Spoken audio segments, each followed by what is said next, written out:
अष्टरत्नों में से एक बनना।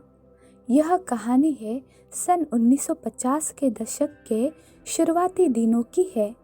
मधुबन में भट्टी के दौरान दादी को अपनी लौकिक माताजी से अपने पिता के शरीर छोड़ने की सालगिरह के कार्यक्रम में आने का निमंत्रण मिला। दादी जी के पिताजी कराची में यज्ञ के संपर्क में थे। जब दादी जी के पिताजी ने शरीर छोड़ दिया तो दादी जी की लौकिक माताजी दादी जी के लौकिक भाई बहनों की संभाल करने के लिए मुंबई में उनके साथ रहने लगी।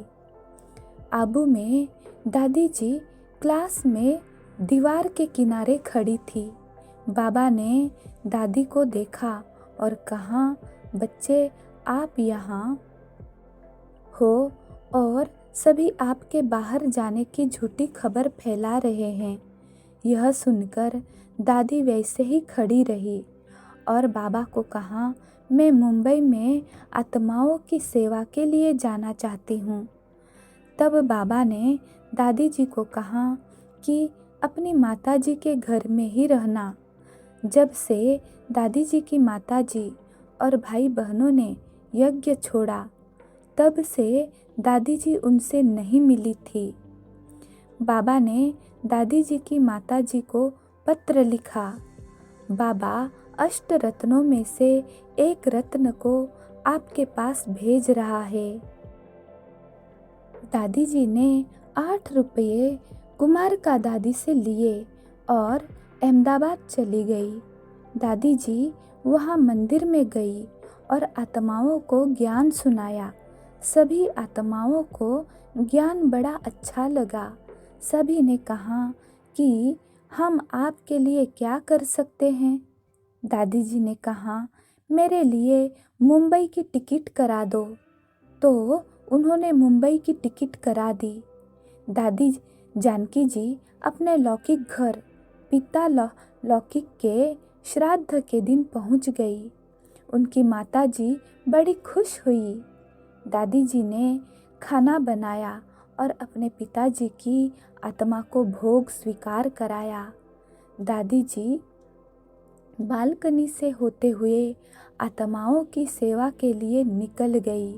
इस स्थान से सेवा की नींव पड़ी। दादी जी की अब व्यक्तिगत बात है कि दादी जी की तरह जब हमारा ज्ञान रत्नों पर पूर्ण विश्वास हो जाता है तब हमारे अंदर भी ईश्वरीय सेवा की एकमात्र इच्छा रह जाती है ताकि हम यह ज्ञान, गुण और खजाने विश्व में बांट सके। दादी जी का संपूर्ण निश्चय था कि बाबा का विजन है कि दादी जी विजय माला की अष्टरत्न है। बाबा के इस ब्लेसिंग ने दादी जी को शक्तिशाली बना दिया। दादी जी जानती थी कि विजय हुई पड़ी है। बाबा का विजन है कि हर एक बच्चा विजय माला का मनका है। दादी जी हमारे लिए प्रेरणा स्रोत रही कि हम भी विजय माला के मनके बनने का लक्ष्य रखें।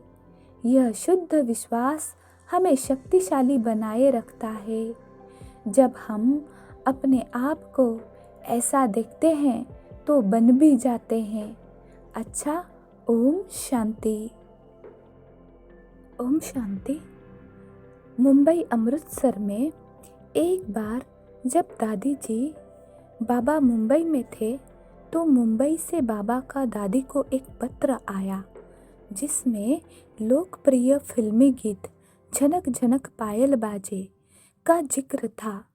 यह एक बहुत विशेष संगीत और वाक्यों वाला अच्छा गीत था। इस पर बाबा ने पत्र में लिखा कि बच्चे, मैंने यह गीत सुना और मुझे लगा कि यह गीत सच में तुम्हारे लिए है। मेरी जनक ज्ञान का डांस करती रहती है और औरों को भी ज्ञान का डांस कराती है। दादी जी बाबा के अपने प्रति इसी दृष्टिकोण को ध्यान पर रखते हुए अमृतसर पंजाब में सेवा कर रही थी। उस समय दादी जी ने बहुत ही निमित्त भाव से कई आत्माओं की सेवा की, जिनमें 12 कुमारियां यज्ञ के लिए समर्पित हो गई। अब व्यक्तिगत बात है कि दादी को बहुत नशा था कि बाबा मुझे हर दिन ज्ञान डांस कराता है। ज्ञान के घुंघरू पहनकर दादी खुद भी डांस करती थी, औरों को भी डांस कराती थी और इस प्रकार सबको आनंद से भरपूर कर देती थी।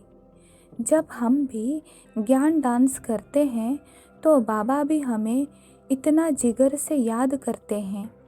बाबा हमें दिल से प्यार और सम्मान से बोलते हैं। 1966 की बात है कि दादी जी अहमदाबाद में थी। तब एक कपड़ा व्यापारी की विधवा बाबा के सेंटर पर आने लगी। दादी जी उसको बाबा से मिलाने मधुबन ले आई। उस माता का नाम गुलाब माता था और वह माता प्यारी मीठी आत्मा थी। जब वह बाबा से मिली तो बहुत खुश हुई। बाबा ने दादी को कहा कि आप एक गुलाब लाई हो, लेकिन बाबा पूरा गुलदस्ता चाहता है। अब व्यक्तिगत बात है, बाबा दादी जी को हमेशा याद दिलाया करते थे कि हमेशा बेहद सेवा की दृष्टि से योजना बनाओ। थोड़े से बच्चों की सेवा में संतुष्ट न हो जाओ, लेकिन जो बच्चे बाबा को ढूंढ रहे हैं उनकी मदद के लिए हमेशा प्रयासरत रहो। हमें भी ईश्वरीय सेवा से कभी संतुष्ट नहीं होना है, बल्कि सभी अपने पिता परमात्मा से मिल ले, इसलिए सेवा में सदा मददगार बनकर रहना है।